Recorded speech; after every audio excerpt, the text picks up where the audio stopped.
Bismillahirrahmanirrahim. Alhamdulillahirabbil alamin wassalatu wassalamu ala anbiya'i wal mursalin sayyidina wa nabiyyina Muhammad wa ala alihi washabbihi ajma'in. Subhanaka la ilaha illa anta 'allamtana innaka antal alimul hakim.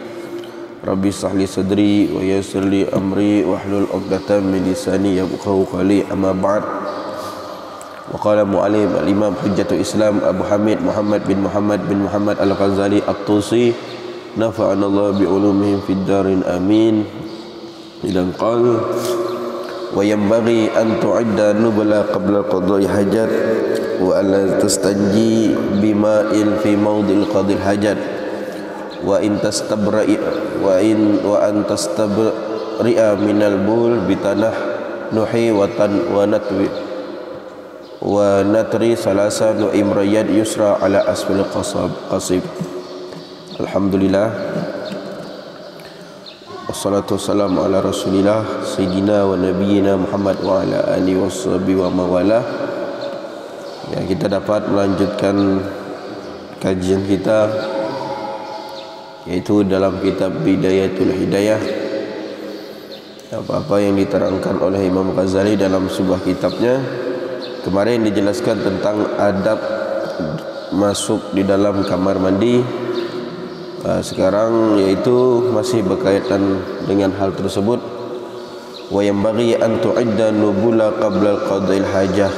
Maka seharusnya bagi yang di dalam kamar mandi atau agar untuk menyiapkan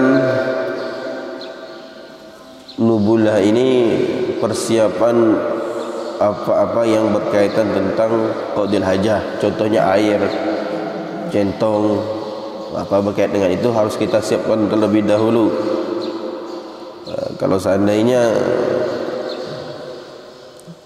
sampai ketika qada'il hajah baru mencari sesuatu yang berkaitan dengan tersebut, baru mencari air, itu kan susah. Akan tapi di sini dianjurkan beliau dicari dulu, disiapkan dulu sebelum kita qada'il hajat. Wa alla tastanji bima'in fil ma'il qadil hajah, dan jangan kalian beristinja dengan air di tempat qadil hajah.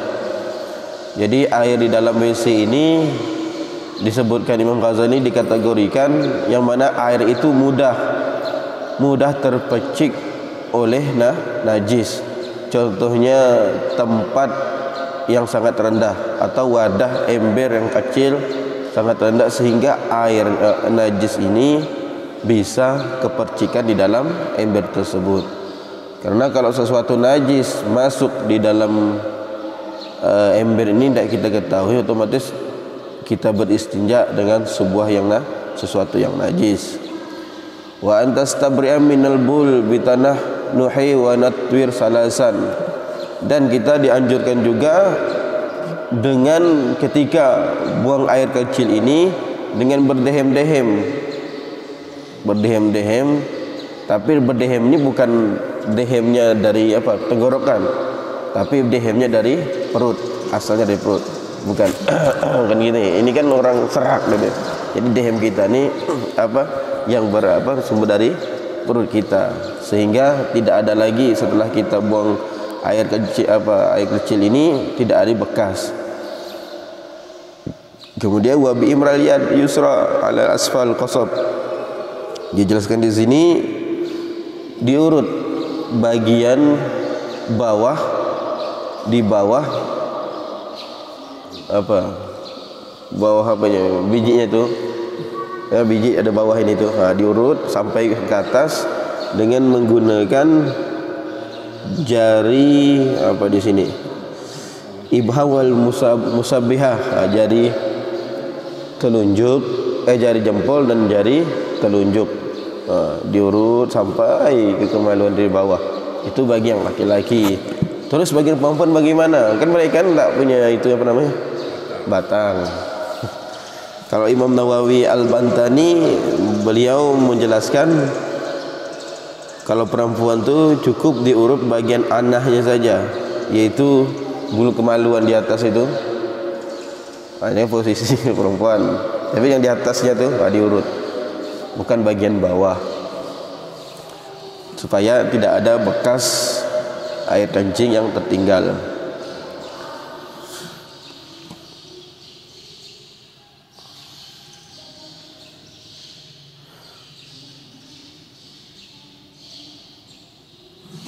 Kemudian wa in kana fi sahra fab'un an uyunin nazirin, kalau seandainya kita qadai hajah di padang pasir atau selain tempat yang mana tempat tersebut bukan tempat biasa untuk qadai hajah, maka adab yang pertama kita harus jauh dari pandangan manusia. Jangan sampai di tengah-tengah kelihatan ataupun di tempat yang mana tempat tersebut banyak manusia melihat, maka dijauhkan dari pandangan manusia. Wastatir bisyai'in wajadtahu, dan kita menutupinya kalau seandainya kita menemukan sesuatu, ditutup, dikelilingi dengan penutup. Ataupun kalau seandainya tak ada, ya tak masalah, yang penting jangan di tempat yang mana tempat tersebut mudah manusia melihat. Wala taksyi auratak qabla intiha ila maudil julus. Ini tak kalah penting. Masalah aurat ini, beliau Imam Ghazali ini merinci bahwasanya di dalam kamar mandi atau di luar tempat yang mana tempat tidak biasa di qadai hajah ini, jangan kalian membuka aurat kalian sebelum sampai ke duduk. Contohnya kita berdiri, jangan langsung buka habis langsung duduk, enggak, tapi bertahap. Sebelum kita duduk, jangan kita buka dulu, seperti itu. Kalau dah duduk bawa buka. Wala tastaqil syams wal qamar, dan jangan kalian, ini bagi yang di luar tempat WC, yaitu yang kalian menghadap matahari, menghadap matahari ataupun bulan. Wala tasqiblan wala tastadbiha, dan jangan kalian menghadap kiblat atau membelakangi kiblat.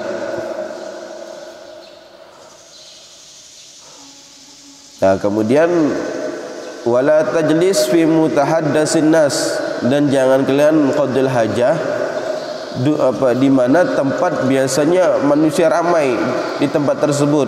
Contohnya tempat persinggahan, Kalau orang zaman dulu biasanya tempat istirahatnya di bawah pohon atau ada naungan pohon.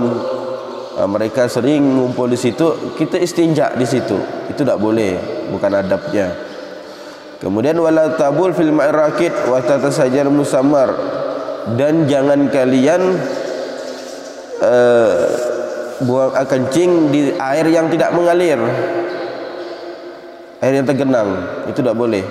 Bahkan dijelaskan sungai yang tak mengalir ataupun kolam tak mengalir itu makruh kita kencing di situ.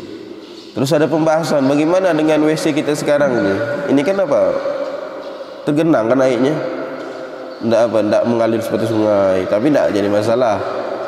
Kalau dalam WC ini kan air itu bisa bisa dialirkan walaupun asalnya dia ini tidak ngalir pada dasarnya, tapi kalau kita siram itu bisa ngalir. Dan Imam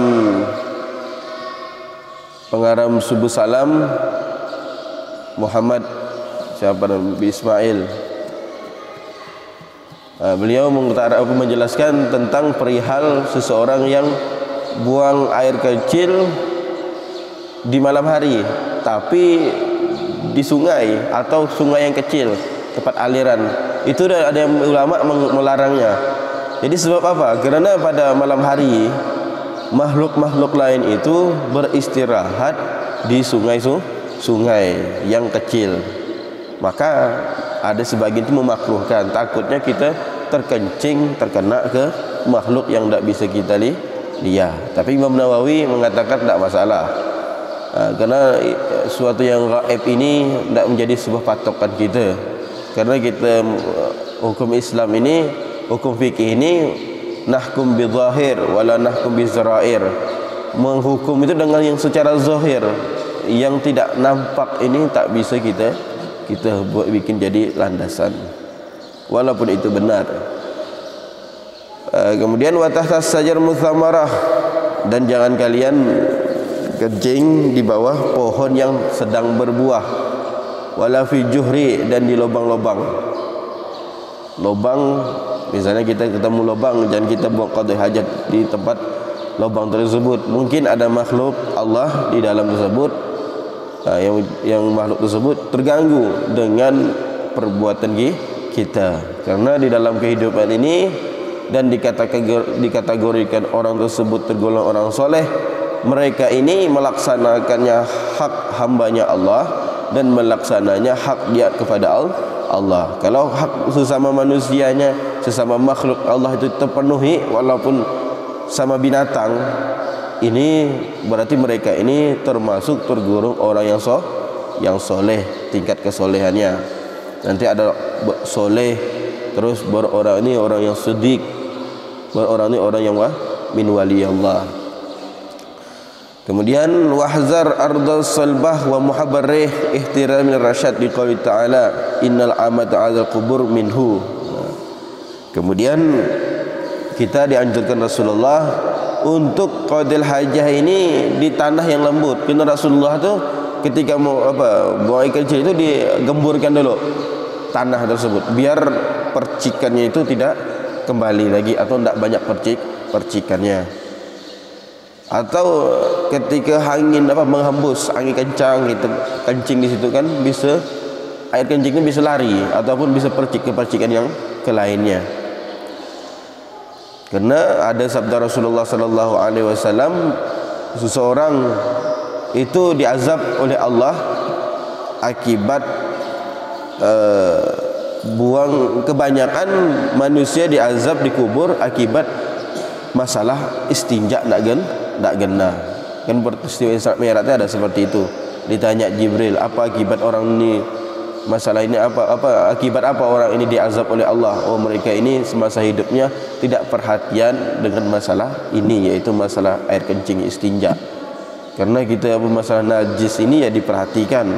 Kata Rasulullah, inna amatal azabul kubur minhu, bahwasanya kebanyakan, mayoritas kebanyakan manusia diazab oleh Allah ini yaitu masalah istinja, tidak genah. Maka penting masalah istinja ini, pasti istinja ini berkaitan dengan ilmu, bagaimana istinja yang benar, berhadas yang benar. Maka sesuatu yang wajib, pada dasarnya sesuatu ini tidak wajib, karena hal tersebut berkaitan dengan wajib, maka sesuatu itu menjadi wajib. Contohnya wudu. Wudu pada dasarnya hukumnya sunnah, tidak wajib. Akan tetapi ketika masuk waktu azan dikumandangkan, maka wudu ini menjadi wajib. Kenapa? Berkaitan dengan yang wajib. Begitu juga sesuatu yang biasa tapi berkaitan dengan yang mulia, maka sesuatu tersebut menjadi mulia. Contohnya apa? Sendalnya Rasulullah. Sendalnya Rasulullah ini biasa, akan tetapi sendalnya Rasulullah ini pernah ketemu Allah Subhanahu wa taala, bahkan malaikat Jibril pun tak mampu ketemu dengan Allah. Tapi sendalnya Rasulullah mampu dibawa Rasulullah ketemu dengan Allah. Maka sendal ini termasuk sendal yang mulia. Dan contohnya gini, kulit atau kertas. Kalau kulit ini kalau kita sandarkan dengan yang mulia, maka kulit ini pada dasarnya kita megangnya itu tidak ada syarat. Tapi kalau bersandaran dengan hal yang mulia, maka banyak syaratnya. Contoh kulit Al-Quran. Kulit Al-Quran kita buatkan dari, misalnya dari kulit binatang, kita bikinkan. Pada awalnya kulit ini kita menyentuhnya tidak perlu pakai wudu. Kita menyentuh menaruhnya tidak diletak di lantai pun tidak masalah. Akan tapi karena dia ini menjadi penutup Al-Quran, maka kulit ini menjadi yang mulia. Kenapa? Berkaitan dengan hal yang mulia. Kita nyentuhnya walaupun berpisah, kalau bekas Al-Quran itu tetap hukumnya seperti Al-Quran. Kita megangnya harus berwudu. Kita naruhnya tidak boleh dibawa di atas. Kenapa? Bekas sampul yang mulia. Begitu juga zatnya Rasulullah SAW. Banyak di antaranya kejadian Isra Mi'raj ini banyak disalahartikan juga. Pernah ketika Rasulullah ini sebelum ketemu di dalam kehidupan Rasulullah ini mempunyai empat pembelahan dada. Hati Rasulullah itu dibersihkan. Kan identik bersih ini, kita ini pasti identik dengan apa? Yang jorok, kotor, berarti hatinya Rasulullah ini dibersihkan dulu. Tapi enggak, yang namanya Rasulullah ini yang najis pun itu suci. Contohnya air kencingnya Rasulullah itu suci, darahnya Rasulullah. Kita sering dengar kan, ada salah seorang sahabat yang mana sahabat tersebut dipesankan Rasulullah, kau buang darah ini yang mana orang lain tidak bisa tidak kelihatan orang. Maka ketika itu diminum seorang sahabat tersebut, diminumnya. Maka ketika tersebut Rasulullah SAW tahu dengan perihal tersebut, maka kata Rasulullah, haram bagi neraka menyentuh darahmu atau badanmu. Kenapa? Menyatu dengan darahnya Rasulullah. Maka ketika pembelahan sadar ini, pembelahan dada ini, ketika Isra Mi'raj, bahwasanya Rasulullah ini bukan dihilangkan kekotorannya, akan tetapi kata Habib Ali bin Muhammad Al-Habsyi, ma akhrajal amlaku min qalbi adza walakinnahum tazdadu tuhran ala tuhrin. Jadi tidak dikeluarkan malaikat dari hatinya Rasulullah ini dari sebuah penyakit atau sebuah kekurangan, akan tetapi malaikat membelah dada Rasulullah ini menambah suci di atas kesucian. Rasulullah suci, ditambah lagi ada suci. Itu tafsir yang pertama, pembelahan ini. Ada tafsir kedua, bahwasanya ketika Rasulullah dibelah dadanya ini, disucikan hatinya ini kata ulama menghilangkan rahmatnya untuk setan. Karena apa? Karena Rasulullah ini diciptakan, diutus Allah ke muka bumi ini untuk rahmatan lil alamin, ya. Wa ma arsalnaka ila rahmatan lil alamin. Tidak kuutus engkau kecuali untuk rahmatan alam. Jadi alam ini, ya, setiap makhluk itu alam. Setan ciptaan Allah itu alam. Berarti setan itu termasuk ada rahmatnya Rasulullah. Ketika peristiwa pembelahan saudara, pembelahan dadanya Rasulullah ini, dihilangkan rasa rahmatnya rahmatnya Rasulullah kepada setan. Maka rasa rahmat Allah Rasulullah ini tidak ada lagi terhadap setan. Nah, itulah apa kejadian Isra Mi'raj. Jadi bukan membelah dada Rasulullah kotor, tidak. Berarti Rasulullah menambah suci di atas kesucian. Nah, jadi bahwasanya kebanyakan manusia yang diazab oleh Allah Subhanahu wa taala itu di kubur ini berkaitan tentang perihal istinja. Wattaqi fi julusik ala rijlik yusra wala tabqa iman ila ani darurah. Jangan kalian kencing berdiri kecuali darurat. Misalnya kalau kita kencing duduk, najis ini pasti kemana-mana. Apalagi misalnya pakai celana terik, susah. Darurat tak bisa lagi, mau duduk ini uyuh, terkial-kial kita mau apa membenarkannya, susah. Kalau darurat itu maka hukum kencing berdiri ini makruh hukumnya, bukan haram, makruh. Maka kalau darurat boleh, tak masalah kencing berdiri. Wa jama' fi istinja bainal isti'mal hajar wal ma'. Dan seharusnya kita ketika beristinja menggabungkan antara menggunakan batu dan menggunakan air. Disunahkan yang lebih afdal itu batu terlebih dahulu.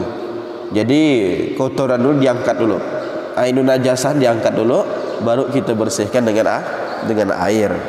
Itu sunnahnya. Fa iza aradta ikala ahadihima fal afdal. Kalau kita memilih antara istinja dengan hajar atau istinja dengan air, maka lebih afdalnya menggunakan air. Fa in iktarsa al hajar alaika tasmi salasa ahjar.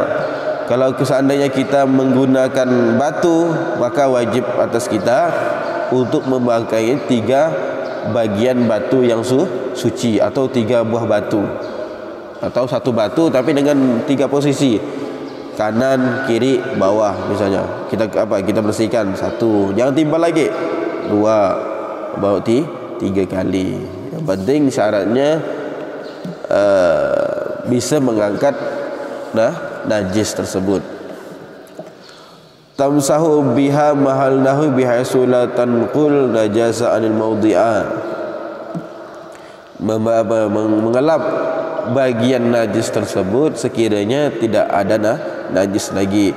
Wa kana tamhazul qasif fi salat mawdi' fil hajar fa in lam yasil inqa bi salasi fatamim khamsan aw sab'a ila ayyan qila bi itar wa itar mustaw inqa wajibun. Jadi kalau seandainya 3 kali kita ini mengusap najis tersebut, tidak hilang najis, ainun najasahnya, bentuk najisnya, disunahkan lebih dari 3 kali, 3, 5, 7 ataupun 9. Karena 3 kali witir-witir ini, ganjil-ganjil ini adalah sebuah yang sunnah, sedangkan menghilangkan najis ini adalah sebuah yang wajib. Jadi berapa kali pun yang penting itu ganjil. Wala tastanji illa bil yusra. Jangan kita beristinja kecuali dengan menggunakan tangan kiri. Wa qul indal fara' anil istinja. Ucapkanlah ketika selesai dengan istinja, Allahumma tahhir qalbi minan nifaqi wa hazzin farji minal fawahisi. Ini doa setelah istinja. Boleh kan kita istinja ni, boleh doa ini kita lafazkan setelah keluar WC, tidak masalah. Ataupun dalam hati kita ketika setelah selesai istinja dalam WC, itu juga tak masalah. Jadi Allahumma tahhir qalbi minan nifaqi. Ya Allah, sucikanlah hatiku dari sebuah kemunafikan, wa hassin farji minal fawahis, dan jagalah kemaluanku ini dari kejelekan. Karena kata Rasulullah ini, kalau manusia selamat menjaga 2 ini, maka hidupnya selamat, yaitu menjaga antara pusat, ada mengatakan pusat dengan lutut, ada mengatakan 2 ini 2 rahang ini, menjaga mulut dan menjaga kemaluan. Ada mengatakan juga menjaga mulut dengan menjaga perut. Maka mereka ini kalau dua ini bisa dijaga, selamat agamanya. Karena sumber kesalahan dari mulut, sumber kesalahan dari perut. Kita bukan masalah laparnya, tapi rakus kitanya memperoleh perkara dunia. Itu hal berkaitan dengan perut. Kemudian wadluk yadaka ba'da istinja bil ardi au biha'il summa irsalah. Kemudian setelah kita beristinja, disunnahkan kita membersihkan tangan kita ini dengan pasir. Kan dulu yang dulu ada sabun, dah ada rinso atau sunlight deterjen yang lainnya. Jadi mengguna apa? Digunakan dengan pasir, dibersihkan pasir, baru kita cuci. Atau biha'il summa irsalah, atau dengan dinding, berarti dikesat ke dinding. Setelah istinja, bukan masih ada kotoran dah. So istinja bersih, kita bersih. Kalau sekarang kan mudah, ada sabun, cuci dengan sabun, baru kita keluarkan, baru kita membersihkan tangan kita. Itu berkaitan dengan istinja. Kemudian adab wudu. Ini sangat panjang wudunya, banyak syarat-syarat beradab wudunya. Yang pertama, faiza fara bi istinja fala taksiwak. Jadi kita sudah masuk kamar mandi dan kita ini memang dianjurkan berwudu dalam keadaan suci terus. Kapan karena orang suci ini mudah hidayah rahmat Allah ini mudah masuk kepada orang yang sering menjaga wudunya. Karena Sayyidina Bilal bin Rabah di antara keutamaan amaliyahnya ini yang dipandang oleh Allah Subhanahu wa taala, yaitu beliau ini menjaga wudu dan solat setelah wudu, solat sunnah wudu 2 rakaat. Kapan saja solat sunnah wudu ini tidak jadi masalah, baik waktu diharamkan dan waktu tidak diharamkan boleh. Contoh waktu diharamkan itu setelah subuh, setelah habis asar, itu kan waktu diharamkan. Tapi kalau solat zatu sabab, bukan zatu waqt, zatu sabab ni sebab terdahulu, maka boleh.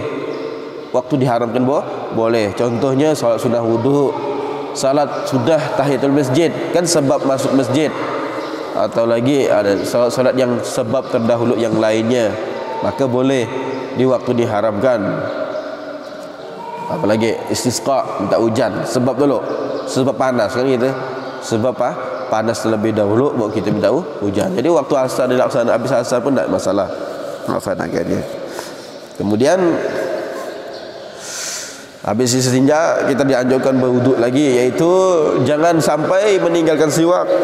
Karena siwak ini adalah sebuah amalan yang sangat dicintai Allah Subhanahu wa taala. Atau kita ganti siwak dengan sikat gigi, bersiwak. Karena fadailah siwak itu banyak, sampai 70 lebih utamanya.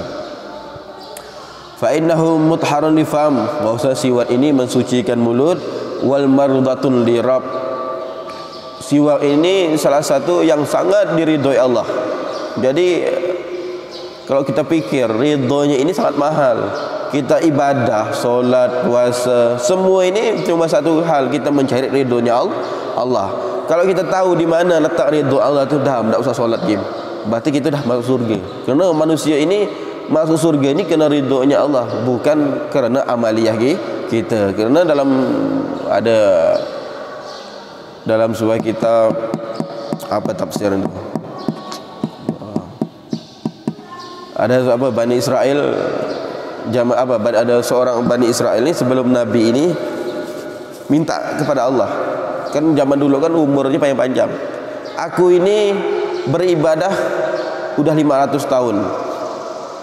500 tahun ibadah, paginya siangnya aku buat untuk puasa, malamnya untuk tahajud munajat kepada Allah Subhanahu wa taala. Dia protes, tak terima kepada Allah kerana amaliyah masuk surga itu kerana amaliyah dia, bukan kerana fadlullah ataupun ridhonya Allah. Protes kepada Allah. Maka Allah memberi dia pandangan.